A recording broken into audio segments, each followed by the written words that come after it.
Hello dear students, hopefully आपके NTSC की preparations बहुत अच्छी चल रही होंगी और उसके अंदर हमारा चैनल आपकी काफ़ी हेल्प भी कर रहा होगा। We are hoping this. अच्छा, तो हम बात करने जा रहे हैं आज वापस से हिस्ट्री के पार्ट की, क्योंकि सबसे ज़्यादा एनटीएससी में हिस्ट्री वाला जो पार्ट है थोड़ा उसका वेटेज ज़्यादा है।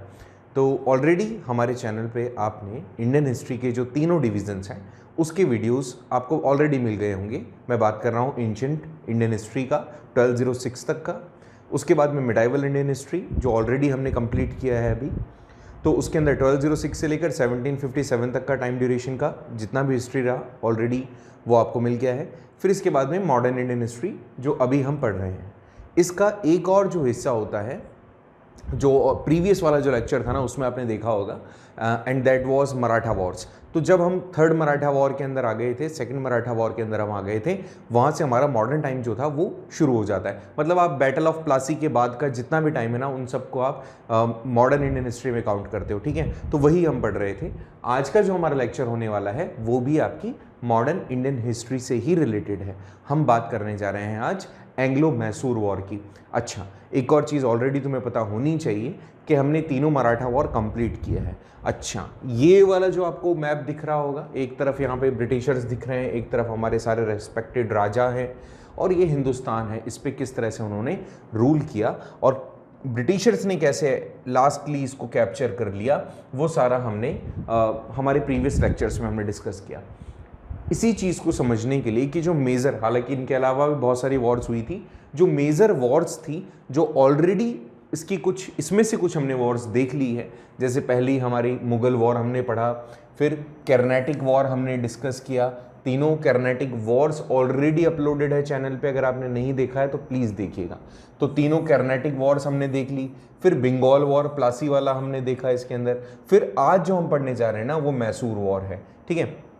मैसूर वॉर जो तीनों हुई उसको आज हम डिस्कस, चार जो टोटल मैसूर वॉर हुई थी, चारों तो नहीं, आज हम दो मैसूर वॉर पढ़ेंगे। उसके बाद में रेस्ट जो दो मैसूर वॉर्स हैं वो बाद में देखेंगे नेक्स्ट लेक्चर में।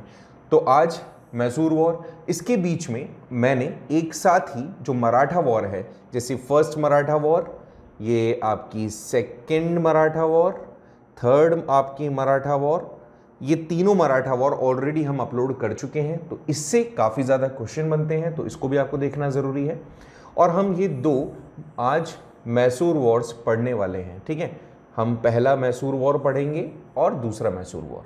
अच्छा, ये जो मैसूर वॉर है ये है क्या चीज़, इसके लिए थोड़ा सा आपको बैकग्राउंड में जाना पड़ेगा। हम सबसे पहले ये देखते हैं कि ये मैसूर वॉर आखिर हो क्यों रही है अंग्रेज़ों के साथ में, और ये मैसूर आखिर पड़ता कहाँ है, ठीक है। सो ये हम डिस्कस करेंगे आज सबसे पहले। तो देखो, यहाँ पर मैंने पूरी की पूरी इस बैकग्राउंड हिस्ट्री को यहाँ पे समझाने की कोशिश की है। देखो क्या हुआ। पहला जो एंग्लो मैसूर वॉर है उसका जो शुरुआत होता है 1766 से होता है और ये एंड हो जाती है 69 पे। ये तो अभी हम डिस्कस करेंगे, बट इसके पहले क्या हुआ वो समझो। इसके पहले यहाँ पर एक बैटल ऑफ बक्सर हुआ। देखो इस मैप को देखो आप, ये मैप है इंडिया का 65 के आसपास का, 1765। देखो भाई, ये वाला बंगाल वाला हिस्सा था जिसको अंग्रेज़ों ने बैटल ऑफ बक्सर, जो लास्ट वॉर हुई प्लासी के बाद से ही, मान लो कि प्लासी के बाद से ही जीत लिया था, एंड फाइनली इन्होंने ऑक्यूपाई कर लिया बैटल ऑफ बक्सर में 1764 में। सो एक हिस्सा तो ब्रिटिशर के पास चला गया। अब आ जाओ थोड़ा सा और नीचे, यहां पर जब आप देख रहे हो ये वाला जो हिस्सा, हमने कर्नाटिक वॉर पढ़ा, तो कर्नाटिक वॉर में ये वाला हिस्सा भी किसके पास चला गया, इनडायरेक्टली ब्रिटिशर्स के अंडर में। हालांकि वहां पर जो नवाब थे वो ब्रिटिशर के एक तरीके से ब्लेसिंग्स के साथ जी रहे थे, तो हम ये मानेंगे इनडायरेक्टली ये वाला हिस्सा भी किसके पास चला गया, अंग्रेजों के पास। अब यहां पर जो मराठास हैं इनके साथ में प्रॉब्लम चल रही थी, ब्रिटिशर्स के साथ इनकी नेगोशिएशन चल रही थी। ऊपर राजपूताना लगभग ब्रिटिशर्स के अंडर में था, और ऑलरेडी कर्नाटिक वॉर्स में हमने इसको समझा है, ठीक है। और इसके अलावा मराठा वॉर में भी जाना हमने कि कैसे मराठा से राजपूताना का कुछ हिस्सा ले लिया, कर्नाटिक वॉर नहीं, मराठा वॉर्स, ठीक है। और ये भी हम सभी जानते हैं कि जो राजपूताना टेरिटरी थी उसके काफ़ी हिस्से ब्रिटिशर्स की एक तरीके से ब्लेसिंग्स के अंदर ही काम कर रहे थे। ठीक है, ये दो चीज़ें हो गई। अच्छा, अब समझने वाली बात है, ये जो निज़ाम है यहाँ पर देखो मैंने यहाँ हाईलाइट किया हुआ है, ये निज़ाम है। इस निज़ाम जिसका नाम था सलाबत जंग, सलाबत जंग भी अब क्या कर रहा था, कहीं ना कहीं इनडायरेक्टली इन्फ्लुएंस में था अंग्रेजों की। मैंने पूरी की पूरी हिस्ट्री यहां पर डाल रखी है। देखो अब ये ब्लू कलर का मार्क क्या कह रहा है कि भाई ये वाला हिस्सा ब्रिटिशर्स के पास, ये वाला हिस्सा ब्रिटिशर के पास। अब वो क्या करना चाह रहे हैं, इन दोनों को जोड़ना चाह रहे थे। इन दोनों को जोड़ने के लिए यहां पर एक टेरिटरी है, जिस टेरिटरी को ब्रिटिशर्स थोड़ा सा अपने अंडर में लाना चाह रहे हैं, that was northern Circars. Northern Circars वाला जो टेरिटरी है, Britishers wanted to have that. अब देखो उसका हुआ क्या, ये जो नॉर्दर्न सरकार वाला रीजन है, ये वाला जो रीजन है, ब्रिटिशर्स चाह रहे थे कि ये अपने साथ में मिला लें, जस्ट बिकॉज बंगाल और ये कर्नाटिक रीजन इनका कनेक्ट हो जाएगा। और उस टाइम पर इतना फ्लाइट्स वगैरह तो थी नहीं, तो भैया ये लोग जो लैंड रूट था उसी को यूज़ करते थे। और यहाँ पर देखो ये मद्रास वाला जो पोर्ट है, ये काफ़ी ज़्यादा इंपॉर्टेंट था। तो अगर ये बंगाल वाला पोर्ट और ये मद्रास वाला पोर्ट कनेक्ट हो जाते, अल्टीमेटली ये कनेक्शन इनका बैठ जाता, तो काफ़ी हेल्प इनको ट्रेड के अंदर मिल सकती थी। तो ब्रिटिशर्स की एक सिंपल सी गुजारिश थी कि नॉर्दर्न सरकार्स वाला रीजन दे दिया जाए, किसको, ब्रिटिशर्स को। अब ये कब दिया जाएगा, इस वाले रीजन पे, इस वाली जगह पर निज़ाम ऑफ हैदराबाद का कंट्रोल था, तो इससे डिमांड की गई। अब देखो पहले ये समझो, यहाँ का जो निज़ाम था, had the control over the Northern Circars, मतलब निज़ाम का नॉर्दर्न सरकार पे कंट्रोल था। निज़ाम कौन थे, Salabat Jung. Salabat Jung gave Northern Circars to the French East India Company in 1753, क्योंकि जब ये कर्नाटिक वॉर्स का टाइम चल रहा था ना, तो उस टाइम पर जो फ्रेंच टेरिटरीज थी उन्होंने इनकी काफ़ी हेल्प की थी, तो ये टेरिटरीज इनको दे दी गई थी। अब हुआ क्या, यहाँ पे एक नया निज़ाम आता है जिसका नाम था आसफ जाह सेकंड। तो आसफ जाह सेकंड ने क्या किया, ब्रिटिशर्स को, हालांकि इन्फ्लुएंस इस पे किसका रहा, ये जो निज़ाम था उसके ऊपर जो शाह आलम सेकंड थे उसका थोड़ा दबाव हुआ, और इन्होंने कहा कि भैया ठीक है। और वैसे भी फ्रेंच तो हार गए थे ब्रिटिशर से कर्नाटिक वॉर्स में, तो फ्रेंच को दी हुई टेरिटरीज वापस किसके पास चली गई थी, निज़ाम के पास में। अब अल्टीमेटली जो निज़ाम ने फ्रेंच टेरिटरीज को दे दी थी नॉर्दर्न सरकार से, वो वापस से ले लिया, निज़ाम भी बदल गया। निज़ाम को ऑर्डर आए ऊपर से, मुगल राजा तो थे ही, अभी तक मुगल एम्पायर तो था हमारे यहाँ पे इस टाइम तक। तो शाह आलम ने ऑर्डर किया निज़ाम को कि भैया तुम ये टेरिटरीज इनको दे दो, और उसके बदले में जो भी तुम्हें रेंट वगैरह लेना है वो ले लो। तो यहाँ पे आसफ जहाँ ने रेंट पर ये पूरी की पूरी जगह इनको दे दी। चलो ये भी बात समझ में आ गई। अच्छा, एक और चीज समझ लेना, यहाँ पर देखो मैंने क्या कहा है, ब्रिटिश ईस्ट इंडिया कंपनी हमेशा सपोर्ट गेन करती थी मुगल एम्परर से। क्यों, क्योंकि ऑब्वियसली इनसे हार चुके थे लोग, इस कारण से इनके अंडर में इनको रहना पड़ा। ओके, एंड यहाँ पे सेकंड कर्नाटिक वॉर में जब फ्रेंच ईस्ट इंडिया कंपनी यहाँ पर हारी थी, तो अल्टीमेटली इनके पास कोई सपोर्ट भी नहीं था। निज़ाम चाह करके भी इनको मना नहीं कर सकता था, क्योंकि एक्सटर्नल सपोर्ट इसको बिल्कुल भी नहीं था। सो क्योंकि ऑर्डर शाह आलम के पास से आया और क्योंकि वो वीक थे, इसलिए नॉर्दर्न सरकार्स ब्रिटिशर्स को दे दिए गए। अब ये बात थोड़ा सा और समझने की कोशिश करिएगा। देखो इसको मैं थोड़ा सा एक बार इरेज करके आपको समझाता हूं। अब देखो हुआ क्या, अब तुम बोलोगे सर इससे यहां पे मैसूर का क्या लिंक है। भाई ये वाला हिस्सा ब्रिटिशर्स के पास, ये वाला हिस्सा ब्रिटिशर्स के पास में, ठीक है। अब ये वाला हिस्सा भी ऑन रेंट आ गया है। अब बची एक मराठा टेरिटरी, और यहां पर निजाम इनडायरेक्टली इनके इन्फ्लुएंस में है। अब ये जो मैसूर वाला जो रीजन है ना, मतलब ये वाला जो जगह है, ये वाला जगह काफी इंपॉर्टेंट हो जाता है। क्यों हो जाता है, क्योंकि ये काफी प्रॉस्परस था कई मायनों में।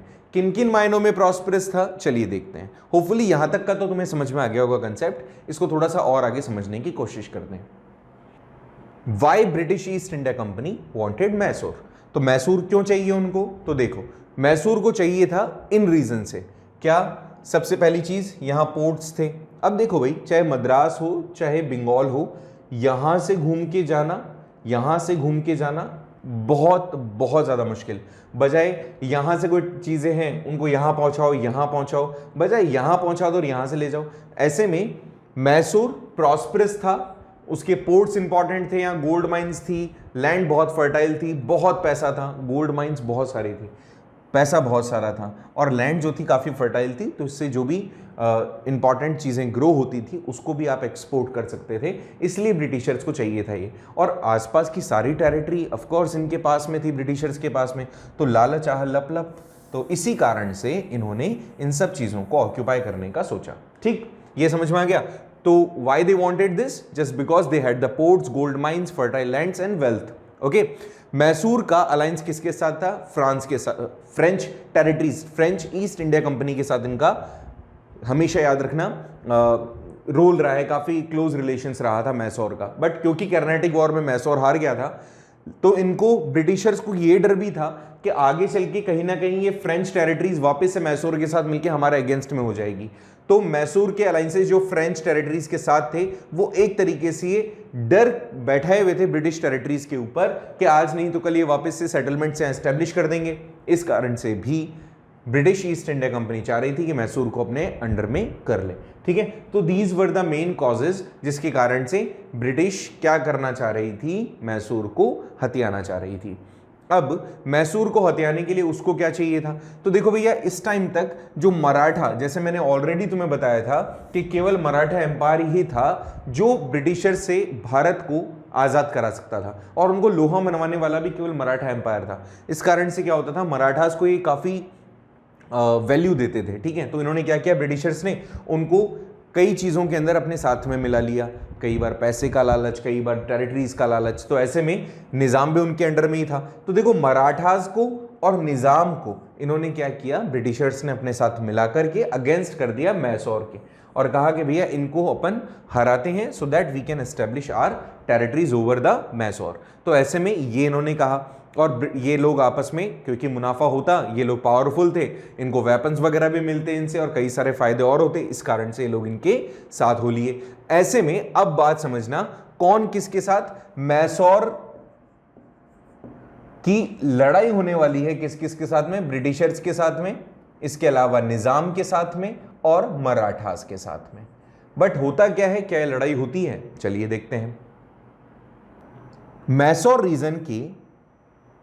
मैसूर रीजन को ऑक्यूपाई करने के लिए ये जो लोग एक साथ हो लिए थे, जिसमें ब्रिटिशर्स थे, मराठास थे और निजाम ऑफ हैदराबाद थे, उनको सबसे बड़ा चैलेंज फेस करना पड़ा मैसूर के जो राजा थे उनका।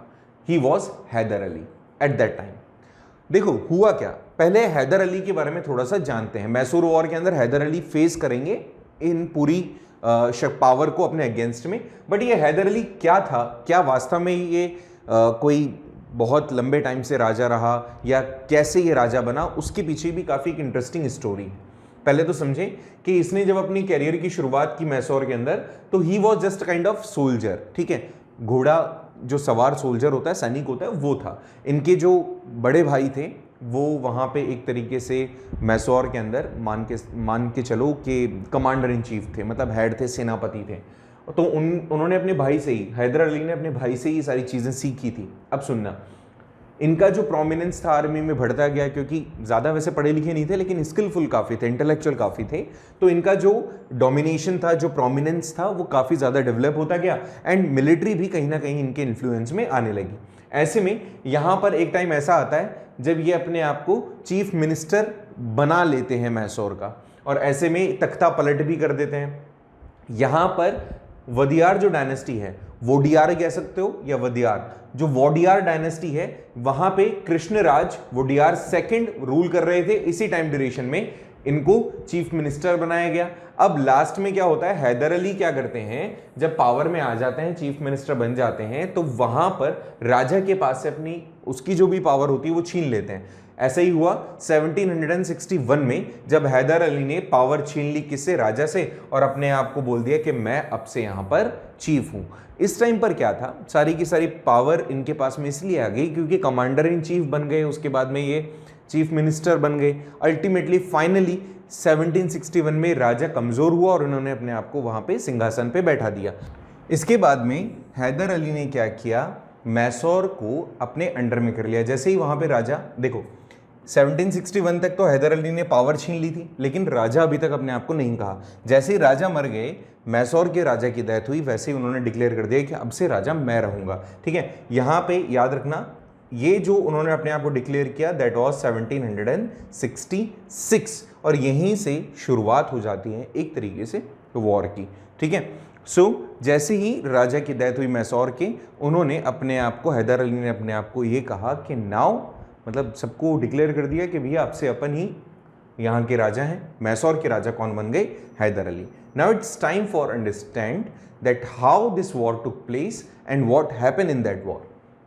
So now the Hyder Ali was able to bring the Marathas and Nizam to his side with a skillful diplomacy. Already हमने पढ़ा अभी कि यहाँ पे ब्रिटिशर्स किसके अगेंस्ट हो रहे हैं? हैदर अली के अगेंस्ट हो रहे हैं। तो हैदर अली के अगेंस्ट में कौन कौन? ब्रिटिशर्स, नवाब और मराठा। तो अब यहाँ पर मैंने ऊपर वाली लाइन के अंदर ये कहा कि हैदर डिप्लोमेटिक मैनर में मराठास को एंड देन फिर निज़ाम को ब्रिटिशर से अलग कर देता है। ऐसा कैसे हो गया? देखो भाई, मराठास क्या करते हैं? हैदर अली पर अटैक कर देते हैं। ये जो टाइम था हैदर अली पर जब इन्होंने अटैक किया, तो इस टाइम पर मराठास का केवल एक इंटेंशन था, लड़ना तो इनको तीनों को साथ में था, बट मराठास का इंटेंशन था कि भैया इनकी टेरिटरीज, क्योंकि हम तो अकेले लड़ सकते हैं क्योंकि सबसे ज़्यादा पावरफुल साम्राज्य था, तो उनका वेट क्यों करें। तो 1766 में इनकी जब लड़ाई हुई, मतलब जब इनके ऊपर अटैक हुआ, तो काफ़ी ज़्यादा इंटेलेक्चुअल था, ऑलरेडी मैंने आपको बताया। तो उन्होंने कहा कि भाई तुम्हें जो जो चाहिए वो खुद से ले लो, लड़ाई का मतलब ही क्या है, और तुम किन का साथ दे रहे हो? ब्रिटिशर्स का साथ दे रहे हो जिसका अपना कोई लिंक ही नहीं है। तो इन्होंने क्या किया, 30 लाख रुपीज़ और मराठास को मैसूर का कुछ रीजन, जो नॉर्दर्न रीजन है जो अटैच होता है मराठा टेरिटरीज के साथ में, उसको इन्होंने इनको दे दिया।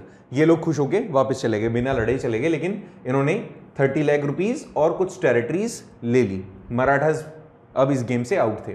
इसके बाद में निज़ाम को भी इसने अपने साथ में जोड़ लिया।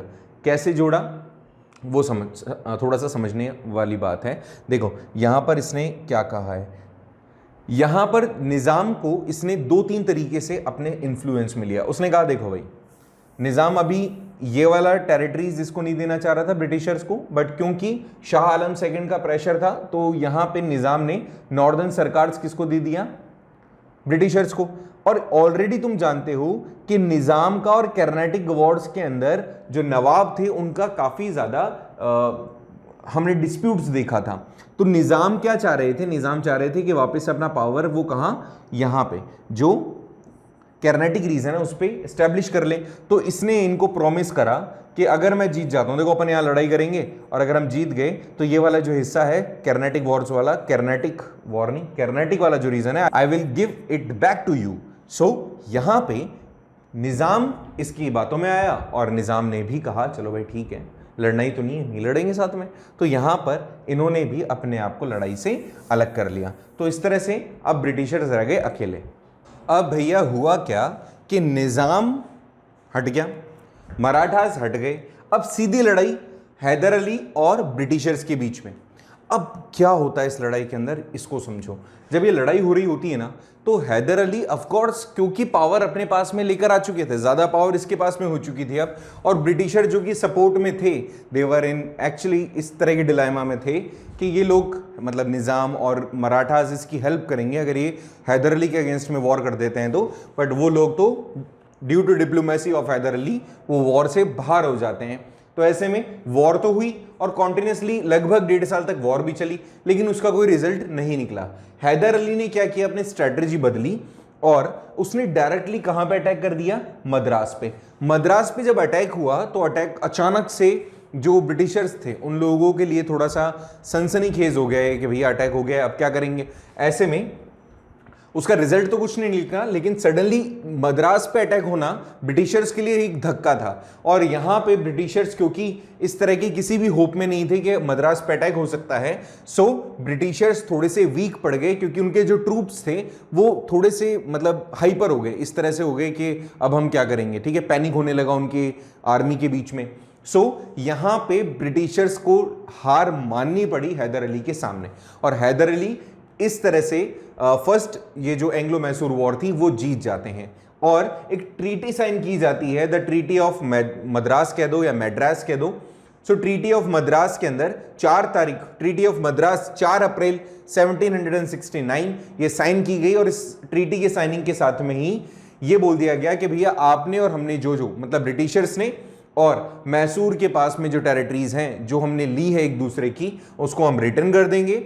साथ ही साथ इस बात पे भी ये लोग एग्री होते हैं कि अगर हम पे कभी भी कोई अटैक करेगा, ये लोग इसके सपोर्ट में और इसके सपोर्ट में चला जाता है कि अगर हम पे कभी अटैक होगा तो आप तो हमारा हेल्प करेंगे और हम आपकी हेल्प करेंगे। इस तरह का ट्रीटी साइन किया गया मद्रास के अंदर।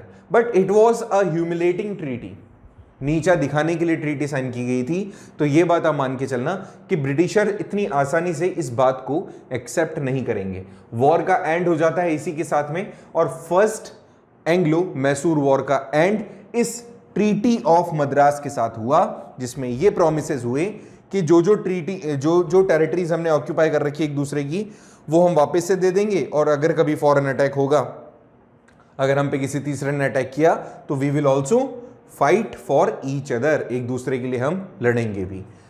ऐसा हुआ। बट क्या तुम्हें लगता है ब्रिटिशर ऐसा करेंगे? उसी को देखते हैं हम हमारी अब सेकेंड एंग्लो मैसूर वॉर के अंदर। ठीक है, अब समझो ट्रीटी ऑफ मद्रास से इसको शुरू करेंगे। पहले तो टाइम ड्यूरेशन 80 से 84 के बीच में। अच्छा, एक और चीज यहां पर देखो, समझने की कोशिश करो कि यहां पर ये जो एंड हुआ ना इस ट्रीटी का, मतलब इस वॉर का, तो इस वॉर के अंदर हमने शुरुआत की 4 साल के, मतलब इस पूरा का पूरा ड्यूरेशन 4 साल का, 69 के अंदर इसको एंड कर दिया हमने, और लगभग 11 साल के बाद में we actually started one more struggle against the British, and that was the second Anglo Mysore. Okay, अब इसमें हुआ क्या? वहीं से शुरुआत होती है कि ट्रीटी में आपने ये कहा कि we will help each other अगर कभी भी फॉरेन अटैक हम पे होता है तो, ठीक है। लेकिन ऐसा ही एक फॉरेन अटैक होता है इसी टाइम ड्यूरेशन में, और यहां पे ब्रिटिशर्स साथ नहीं देते हैं। हुआ क्या था, देखो, जो मराठास थे ना, मराठास ने अचानक से अटैक कर दिया किस पे? मैसूर पे। ऑलरेडी आपको पता है 36 लाख लेकर के 1766 में मराठास को शांत कर दिया गया था कि भैया तुम लड़ाई वड़ाई मत करो, तुम टेरिटरीज ले लो और नॉर्दर्न टेरिटरीज भी ले लो। तो जब इनके पास में नॉर्दर्न टेरिटरीज चली गई, उसके बावजूद ये लोग माने नहीं। नेक्स्ट टाइम जैसे ही वॉर हुई खत्म, उसके बाद से इन्होंने प्लान किया कि अटैक करते हैं, तो यहां पर अटैक हुआ। ट्रीटी ऑफ मद्रास में क्या कहा गया कि कभी भी अटैक होगा तो हम साथ देंगे। तो 1771 में अटैक हो जाता है मराठास का। अब मराठास मैसूर पे जब अटैक करते हैं तो देवर इन होप, कौन? Hyder Ali in hope that Britishers would give them help, but the condition was just opposite.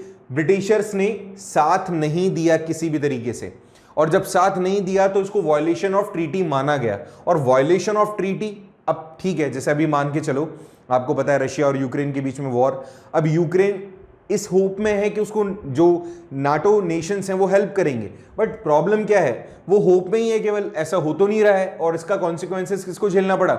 Ukraine को। ऐसे ही यहां पर भी हुआ, मराठास हैदर अली को हरा देते हैं, और यहां पे हैदर अली को 36 लाख रुपीज पे करने होते हैं अगेन दैट, ठीक है भैया, अब ये हमारा जो पीस ट्रीटी है उसको मेंटेन करने के लिए we will pay you the 36 lakh rupees for peace. ठीक है, पीस के लिए इनको मराठास को पैसा दिया और वहां से बाय बाय कर दिया। चलो भाई, ये भी हो गया।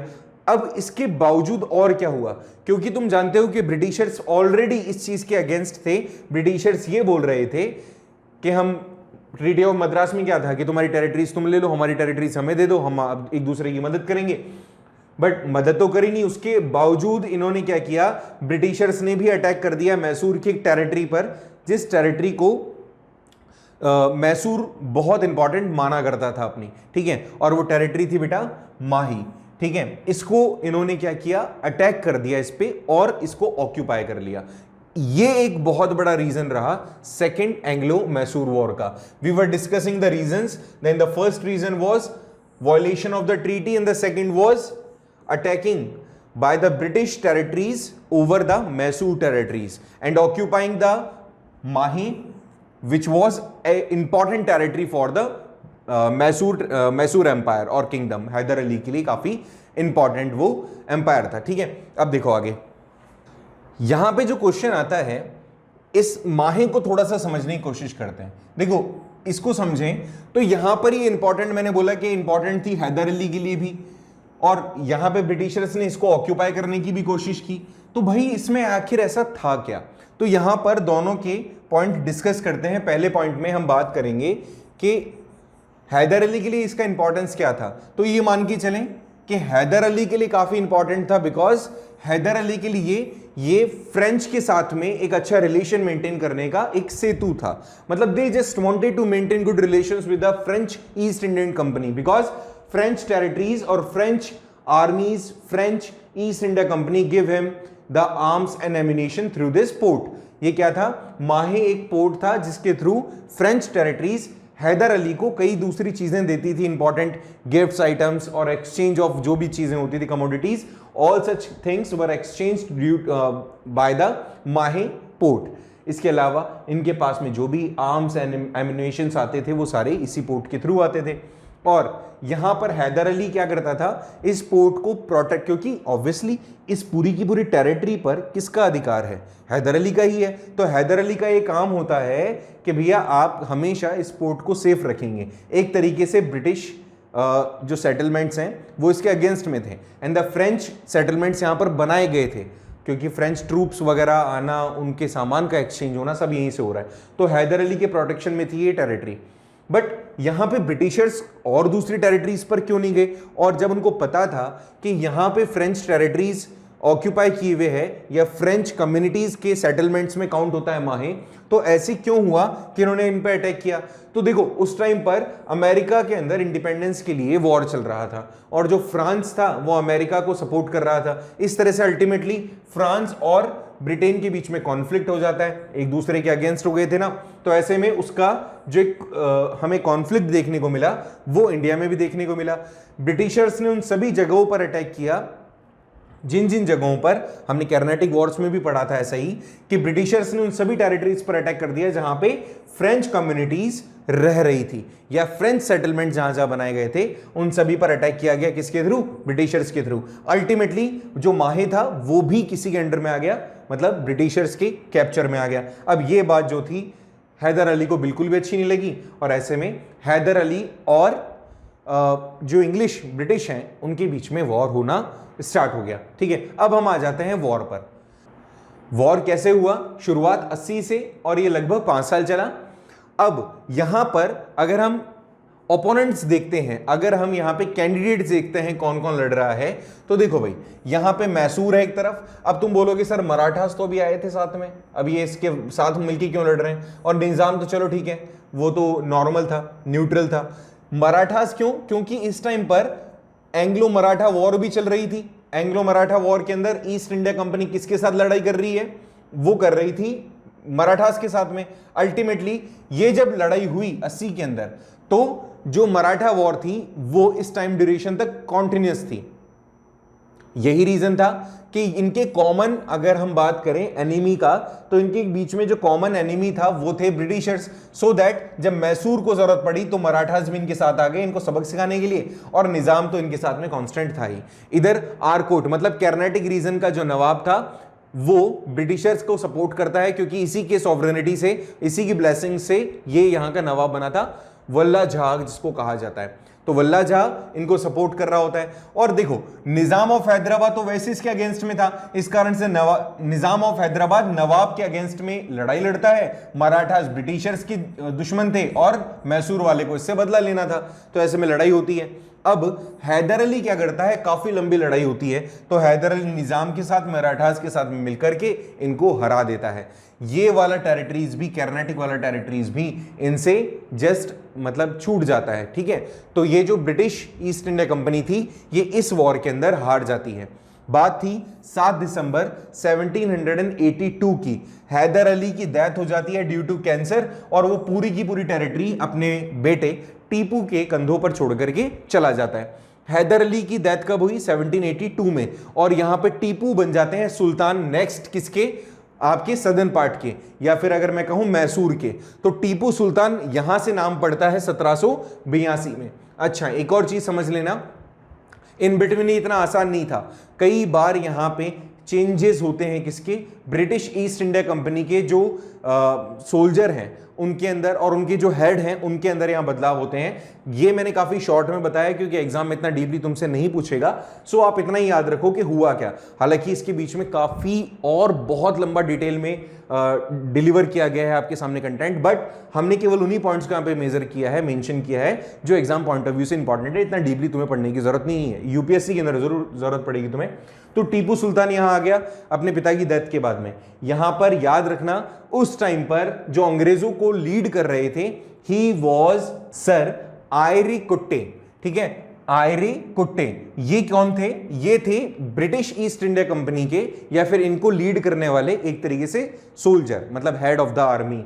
एंड इन्होंने क्या किया, हैदर अली के मरने के बाद में टीपू सुल्तान के साथ जब इनकी लड़ाई हो रही थी, तो ऐसे में जो कई बार पहले हैदर अली को हरा चुके थे, लेकिन अब जब वॉर हो रहा किसके साथ में, टीपू सुल्तान के साथ, तो इसका कोई कंक्लूजन नहीं निकला। अल्टीमेटली मैंगलोर की ट्रीटी साइन होती है और इस वॉर को एंड किया जाता है नेक्स्ट ईयर।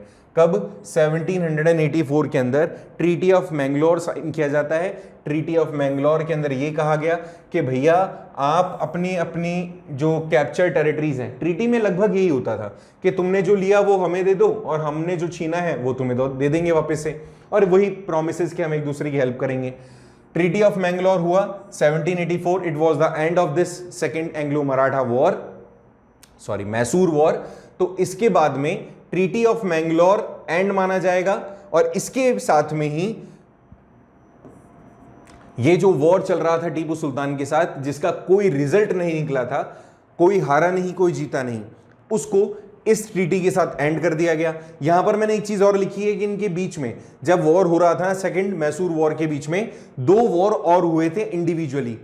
पहला तो था द बैटल ऑफ पॉलिलूर और दूसरा था the battle of Porto Novo. ठीक है, इसके अंदर क्या हुआ, वही टीपू सुल्तान की लड़ाई किसके साथ, ब्रिटिशर्स के साथ, और दोनों ही वॉर के अंदर ब्रिटिशर्स हार गए। यहां पे इनके लीडर्स थे अलग अलग, जैसे वहां पे विलियम बैली था और यहां पे आयरे कोटी थे, ये दोनों हारे और यहां पे टीपू सुल्तान जीत गए। फाइनली यहां पे ultimately second Anglo Mysore war का एंड होता है। इंपॉर्टेंट क्वेश्चन कौन से हैं, कौन सी ट्रीटी कब साइन की गई और इसमें कौन किसके साथ था, मेरे हिसाब से इतना आपने समझ लिया होगा। नेक्स्ट 2 और वॉर हैं जिसको हम पढ़ेंगे कल। अगर यहां तक कोई प्रॉब्लम आपको है तो बता दीजिए, कमेंट बॉक्स में जरूर बता दीजिएगा। अगर किसी एक पर्टिकुलर टॉपिक में आपको प्रॉब्लम आ रही हो तो we will make a new video over that. Okay, so मेरे हिसाब से यहां तक कोई इशू नहीं होगा। मिलते हैं नेक्स्ट वीडियो के अंदर, बात करते हैं 3rd and 4th Anglo Mysore war का। Thank you so much.